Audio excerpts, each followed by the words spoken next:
Hello friends, welcome back to my channel. என்ன ருசிக்கலாம். நம்ம இன்றைக்கி பார்க்க போகிற ரெசிபி ரொம்பவே சூப்பரான டேஸ்டியான பன்னீர் அண்ட் மஷ்ரூம் டிக்கா. இது ரெண்டுமே அதிகமாக நம்ம ரெஸ்டாரண்ட்டில் தான் சாப்பிட்ருப்போம். ஆனால் இது செய்கிறது ரொம்ப ரொம்ப ஈஸிங்க. ஈஸியாக வீட்டிலே ரொம்ப சூப்பராக செஞ்சு சாப்பிட்லாம். இது செய்ய தேவையான பொருட்கள்: பன்னீர் 1 கப், கிட்டத்தட்ட ஒரு 200 கிராம் பன்னீர். இது ஹோம்மேட் தான். அதுக்கப்புறம் மஷ்ரூம், அதாவது காளான் ஒரு 5 பீஸ் எடுத்திருக்கேன். பெரிய வெங்காயம் 1, இந்த மாதிரி நல்லா சதுரமாக கட் பண்ணி எடுத்துக்கோங்க. அப்புறம் கொடமிளகா 1, இதையும் நல்லா சதுரமாக கட் பண்ணி எடுத்துக்கோங்க. தயிர் 2 டேபிள் ஸ்பூன், நல்ல கெட்டியான தயிராக எடுத்துக்கோங்க. கஸ்தூரி மேத்தி 1 டேபிள் ஸ்பூன், அதாவது இது வெந்தயக்கீரையை நல்ல உலர்ந்த வெந்தயக்கீரை இருக்குல்ல, அது எடுத்துருக்கோம். அது இல்லைன்னா நீங்கள் கொத்தமல்லியில் எடுத்துக்கலாம். இஞ்சி பூண்டு விழுது 2 டேபிள் ஸ்பூன், உருக்கின வெண்ணெய் 2 டேபிள் ஸ்பூன், மிளகாய்த்தூள் 2 அல்லது 3 டேபிள் ஸ்பூன், பெப்பர் பவுடர், அதாவது மிளகுத்தூள் 1 டேபிள் ஸ்பூன், அப்புறம் மல்லித்தூள் 1 டீஸ்பூன், கார்ன்ஃப்ளவர் 2 டீஸ்பூன், அதாவது சோள மாவு, உப்பு தேவையான அளவு. இப்போ ஒரு பவுல் எடுத்துக்கோங்க. அந்த பவுலில் நம்ம எல்லாத்தையும் மிக்ஸ் பண்ணிக்கலாம். முதல்ல நான் ஒரு 2 டேபிள் ஸ்பூன் மிளகாத்தூள் எடுத்திருக்கேன். அப்புறம் 1 டீஸ்பூன் மல்லித்தூள், அப்புறம் உப்பு தேவையான அளவு சேர்த்துக்கலாம். அப்புறம் கார்ன்ஃப்ளவர் மாவு, அதாவது சோள மாவு, அப்புறம் இஞ்சி பூண்டு விழுது சேர்த்துக்கலாம். 2 டேபிள் ஸ்பூன் எடுத்துக்கோங்க இஞ்சி பூண்டு விழுது. அப்புறம் தயிர்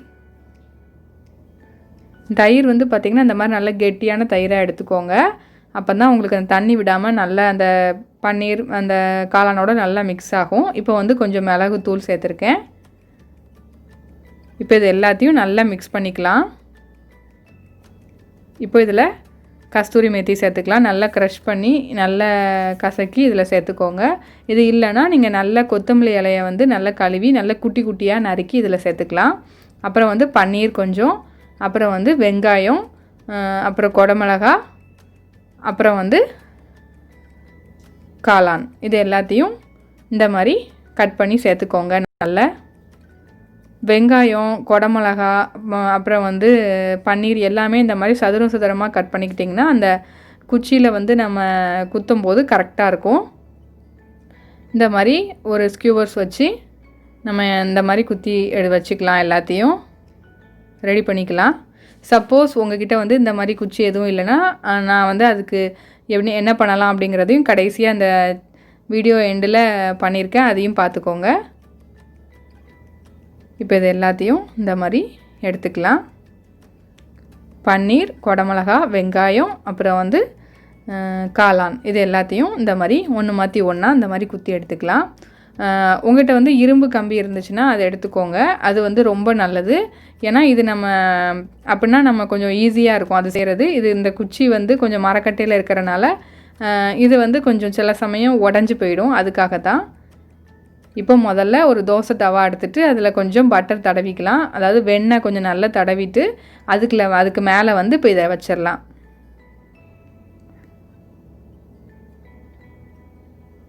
மீடியம் ஃப்ளேமில் வச்சு குக் பண்ணலாம். எல்லாமே இதில் நம்ம சேர்த்துருக்க எல்லாமே ரொம்ப ஈஸியாக குக்காகி வந்துடும். அதனால் நீங்கள் மீடியம் ஃப்ளேமில் வச்சே குக் பண்ணுங்கள். மாற்றி மாற்றி போட்டுக்கோங்க. ஒரு 2-3 நிமிஷத்துக்கு அப்புறம் மாற்றி மாற்றி போட்டு இந்த அளவுக்கு நல்லா ஃப்ரை பண்ணி எடுத்துக்கோங்க. இன்னொரு மெத்தட் இந்த மாதிரி grill இருந்துச்சுன்னா அதுக்கு மேலே வச்சுட்டு கூட இது பண்ணலாம். ஆனால் இப்படி நீங்கள் செய்யும்போது நேரடியாக கேஸோட அந்த இது படும்ல, அதனால் ஆயில் எதுவும் ஊற்றிடாதீங்க. ஆயில் எதுவும் ஊற்றாமல் இந்த மாதிரி சும்மா இதில் திருப்பி திருப்பி போட்டு இந்த மாதிரி எடுத்துக்கலாம். ஆனால் இதில் நீங்கள் பண்ணும்போது கொஞ்சம் கேர்ஃபுல்லாக பண்ணணும். ஏன்னா அந்த கம்பு உடஞ்சிரும். எரிஞ்சிடுச்சுன்னா உடஞ்சி போயிடும். அதனால் அந்த மாதிரி பார்த்துக்கோங்க. உங்கள்கிட்ட இந்த குச்சி எதுவுமே இல்லைன்னா இந்த மாதிரி தோசை தவாவில் நேரடியாக கூட கொஞ்சம் பட்டர் தடவிட்டு போட்டு கூட எடுத்துக்கலாம். இதுவும் அதே மாதிரி தான் இருக்கும். டேஸ்ட்டில் எந்த வித்தியாசமும் இருக்காது.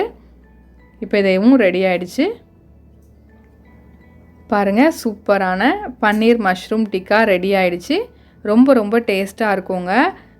கண்டிப்பாக ட்ரை பண்ணி பாருங்கள். அப்படியே நம்ம ரெஸ்டாரண்ட்டில் செய்கிற மாதிரியே இருக்கும்.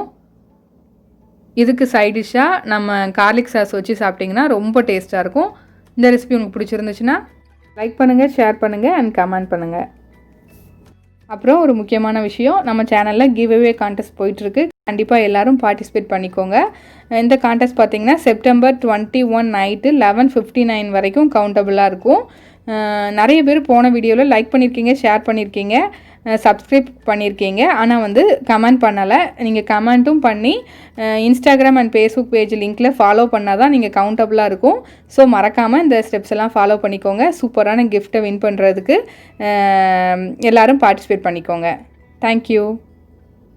மறக்காமல் நம்ம என்ன ருசிக்கலாம் சேனலுக்கு சப்ஸ்கிரைப் பண்ணாதவங்க சப்ஸ்கிரைப் பண்ணி பக்கத்தில் உள்ள பெல் ஐக்கானை கிளிக் பண்ணி அதில் ஆளுங்கிற பட்டனை கிளிக் பண்ணிக்கோங்க. அப்போ தான் நம்மளோட ஃபியூச்சர் ரெசிபீஸ்லாம் உங்கள் நோட்டிஃபிகேஷன் லிங்க்கில் வரும். Thank you friends.